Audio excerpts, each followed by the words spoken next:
며칠 전 저희는 우리나라의 온실가스를 가장 효과적으로 줄일 수 있는 방법이 될지도 모를 탄소 중립 기술을 개발하고 있는 포항에 다녀왔습니다.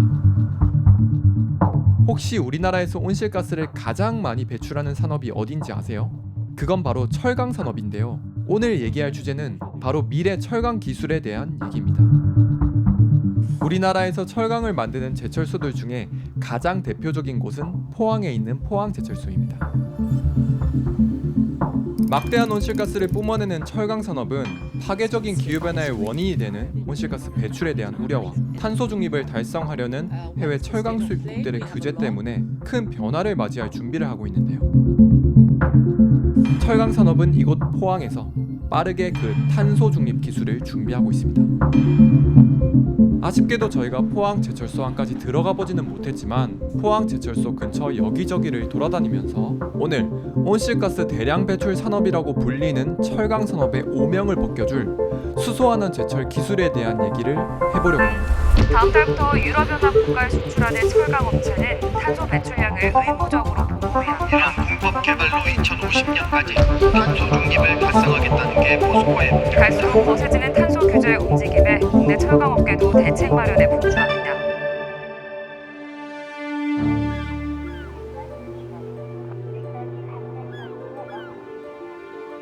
우리나라의 대표 철강 기업인 포스코는 석탄과 철광석을 사용해서 철강을 만드는 기존의 제철 방식이 아닌 수소와 철광석을 사용해서 이산화탄소 배출 없이 철강을 만드는 수소환원 제철 기술 실험을 하기 위해 최근 이곳 포항제철소 단지 내 수소환원 제철 개발센터와 포스코 자체 수소환원 제철 모델인 하이렉스 실험 설비를 짓고 첫 쇳물까지 생산했는데요. 포스코는 이곳 포항제철소에 2027년까지 연간 생산량 30만 톤 규모의 파일럿 설비를 짓고 2030년까지 하이렉스의 상용화 기술 개발을 완료할 계획이라고 합니다. 포스코가 꿈의 기술로 불리는 수소 환원제철 하이렉스 공법 개발에 착수했습니다.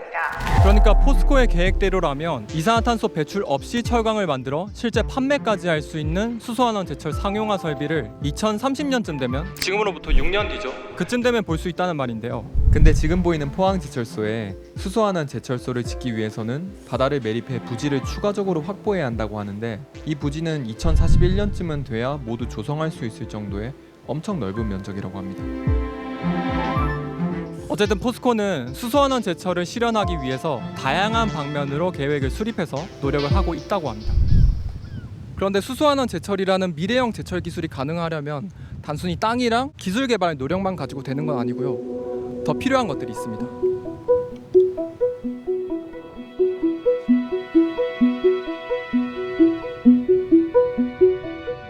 그 중에 대표적으로는 수소가 있는데 수소도 그냥 수소가 아니고 재생에너지 전기로 만든 그린 수소가 있어야 되고 또 기존에 온실가스를 뿜으면서 철강을 만들던 저기 석탄고로 설비들을 모두 수소환원 제철 설비로 대체하려면 거기에 매몰비, 자재비, 건설비, 인건비 등등 해서 몇십조 단위의 재정이 투입돼야 하는데요. 그린 수소는 우리나라에 재생에너지가 너무 없어서 국내 생산이 거의 불가능해 해외에서 비싸게 사와야 할지도 모르는 상황이고요. 설비들을 대체하는 데 필요한 돈은 단일 기업이 감당할 수 있는 수준의 스케일이 아니라서 정부의 지원이 필수적인데 현재 정부의 지원이 좀 많이 부족한 상황이라고 합니다. 기술의 잠재성은 뛰어나는데 이 기술이 꽃을 피워야 하는 땅이랑 비료가 영 좋지가 않은 거예요. 수소와 전력은 특별한 나라에만 있는 특별한 원료 체계예요. 이 체계를 놓고 우리가 비교해 보시게 되면 앞으로 철강 산업이 겪게 될 가장 큰 벽은 바로 이와 같은 가격의 나라마다 다 달라진다는 겁니다. 그래서 수소가 풍부하거나 전력이 풍부한 나라는 당연히 원가가 낮아질 것이고요. 우리나라처럼 모든 것을 다 수입해야 된다는 높겠죠. 두 번째는 이것을 하기 위해서는 정부가 많은 보조를 하지 않으면 안 되는 부분이 있습니다. 그 이유는 유럽이 그러했고 일본이 그러했고 미국이 그러했듯이 철강 산업은 지금 국가의 하나의 기간 산업으로서 정부가 백업이 재정적이든 행정적이든 정치적으로도 백업을 없이는 살아갈 수 있는 그런 산업이 아니게 됐습니다. 산업 전환 시기가 된 겁니다. 규모의 견성, 기술의 우위성, 그다음에 제품의 우위성 등등을 모두 갖춰야 되는 아주 급한 시기입니다. 一方で国際的なカーボンニュートラルの流れは電気自動車や風力発電機向けの高品質な鉄を供給する我が国鉄鋼業において大きなチャンスでもあります。政府としてはまず2兆円のグリーンイノベーション基金を活用して水素を利用した製鉄プロセスの脱炭素化の支援を行っています。 연구에 따르면 한국은 글로벌 철강사가 있는 다른 선진국들에 비해서 철강 생산량 규모 대비 정부의 지원 규모가 가장 작다고 하는데요. 독일의 경우 철강 생산량은 한국의 52%에 불과하지만 정부 지원금의 규모는 무려 38배나 많은 수준이라고 합니다. 그리고 안 그래도 얼마 되지 않는 이 정부 보조금의 대부분이 수소환원 제철 설비로 전환하기 위한 용도로 쓰이는 게 아니라 기존에 쓰고 있는 설비 개선을 위해 사용된다고 하고, 이런 한국의 설비 전환 예산 비율은 선진국들 사이에서도 가장 낮은 수준이라고 합니다. 수소환원 제철 기술은 아직까지 완성되지 않은 기술이기 때문에 이 기술을 개발하고 상용화하는 데까지는 많은 자금을 필요로 할 수밖에 없다고 하는데요. 그럼 이 기술을 꼭 써야만 하나요? 이 기술을 꼭 개발해야만 하나요? 뭐 그런 생각이 들 수도 있을 것 같아요. 그런데 많은 산업들 가운데 철강 산업이 가장 많은 온실가스를 배출한다고 서두에 말씀드렸죠. 전문가들은 철강 산업이 계속해서 이렇게 막대한 온실가스를 배출하면서 철강을 만들면 기후변화를 악화시킨다는 점에서도 큰 문제지만, 이미 저탄소 철강 제품에 대한 요구가 늘어나고 있는 세계 시장에서 한국 철강 산업의 입지와 경쟁력에도 타격을 줄 수 있는 문제이기 때문에 탄소 중립 시대에 우리나라 경제를 위해서라도 수소환원 제철은 피할 수 없는 선택이라고 합니다. 근데 이 말을 바꿔 말하면 철강 산업의 온실가스 배출량을 획기적으로 줄인다면 우리나라 온실가스 배출량을 상당 부분 줄일 수 있다는 말이 되기도 합니다. 수소환원 제철이 탄소 중립 기술이라고 불리는 이유죠. 철강이라고 보지 마라. 이거를 왜 이것을 단위 사업군으로 보냐? 그러니까 산자부의 과장 레벨로 이걸 보냐? 이거를 만약에 과장 레벨이 아니고 장관 레벨에서 본다면 탄소 중립 기술이라는 거예요. 저는 정부한테 여쭤봅니다. 과연 탄소 중립을 위해서 대한민국이 유엔이나 국제사회에 무슨 기술을 대표 기술로 내세울 수 있으신지. 실제로 한국은 온실가스를 크게 줄일 수 있는 탄소 중립 기술이라고 내세울 만한 기술이 딱히 없는 상황입니다. 전 세계가 저탄소 산업 체제로 가고 있는 탄소 중립 시대에 정부는 어떻게 이 경쟁력을 확보해 나갈 계획인 걸까요?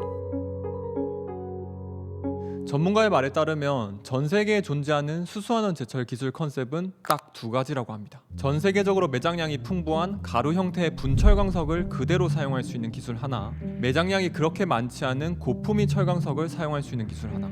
이 중에 우리나라는 매장량이 풍부한 분철광석을 자연 상태 그대로 가공 없이 사용하는 기술을 개발하고 있는 건데요. 이 기술을 개발하는 이유가 바로 여기 있습니다. 포스코의 말을 그대로 인용하면 하이렉스는 철광석 분광을 그대로 사용할 수 있는 기술이기 때문에 원료 확보가 용이하고 생산 원가가 경제적이다. 쉽게 말해 전 세계에 얼마 되지 않는 고품위 철광석을 이용하는 것보다 전 세계에 널려있는 철광석을 가지고 값싸게 수소환원 제철을 할 수 있는 기술을 개발하려고 한다는 거죠. 고품위 철광석은 매장량이 적기 때문에 이걸 원료로 쓰는 기술을 사용한다면 현재 인류가 쓰고 있는 철강 사용량을 모두 커버할 수 없다는 한계를 가지고 있습니다. 당장이야 어떨지 모르지만 장기적으로는 지속 가능한 제철 기술이 아닐 수가 있다는 거죠. 그래서 결국 이 말은 우리나라만 수소환원 제철로 전환하고 띡 끝날 게 아니라 앞으로 전 세계에 수소환원 제철소를 놓으려고 하는 기업들이 쭉 있을 텐데 그 시장까지 가져가냐 마냐에 대한 얘기인 거고, 이거 당연히 우리나라가 선점하면 좋은 거잖아요. 탄소 중립은 물론이고 세계 수소환원 제철 기술 시장 선점이라는 실리적인 이유까지 있는 겁니다. 이 기술상에서 입장에서 보시면 우리나라가 아직도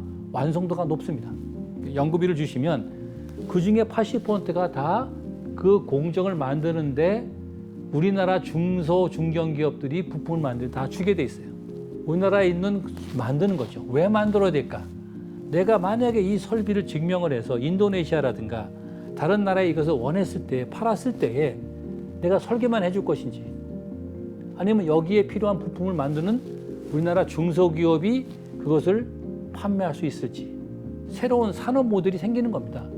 지금 우리나라가 모든 철강 공정을 사올 때에 설계는 우리가 할 수 있었지만 부품이나 공정은 다 외국에서 가져왔잖아요. 고로 하나 짓는데 2조인데 2조 중에 거의 내화재고 뭐고 다 사고는 우리는 뭐 깡통밖에 만 게 없거든요. 그렇다면 앞으로 우리가 이 수소환원 제철이 가는 것은 우리나라 국내의 철강을 수소환원으로 바꾸는 것뿐만이 아니고 그 기술들을 외국에 판매하셔서 거기에 있는 부품에 있는 중소기업들이 부품을 납품을 하셔서 새로운 산업군을 만들어내셔야 되는 이 비밀스러운 프로젝트가 필요한 겁니다.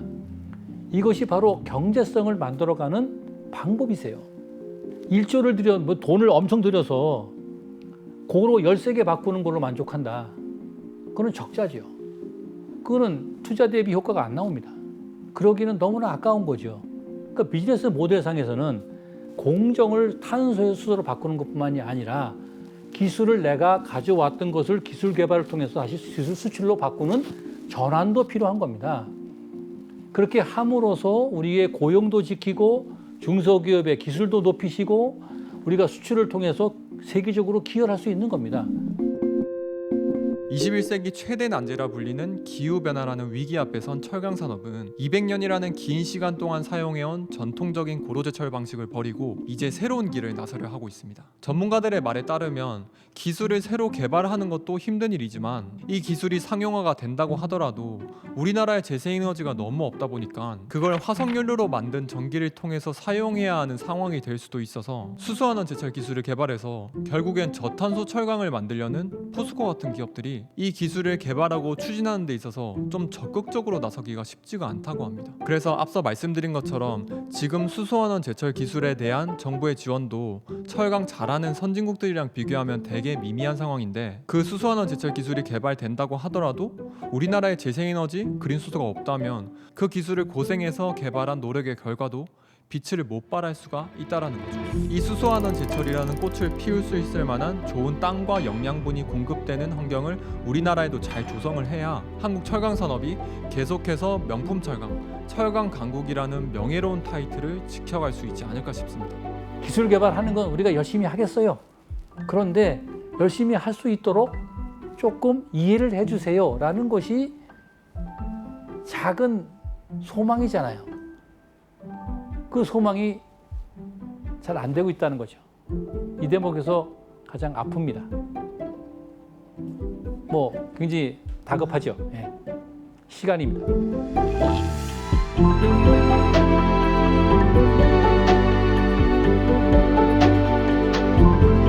저희가 준비한 영상 끝까지 시청해주셔서 감사합니다. 혹시 이 이슈에 대해서 더 궁금하신 분들이 있다면 유튜브 설명란에 있는 링크를 타고 들어가시면 더 자세한 내용을 보실 수 있습니다. 그리고 저희 이번에 기후솔루션 웹페이지가 새롭게 리뉴얼 됐는데요. 홈페이지 링크도 아래 설명란에 걸어 놓을 테니까 저희 단체가 궁금하신 분들은 구경 오셔도 좋을 것 같습니다. 그럼 다음에 더 유익한 영상으로 찾아뵙겠습니다. 감사합니다. 들어가세요.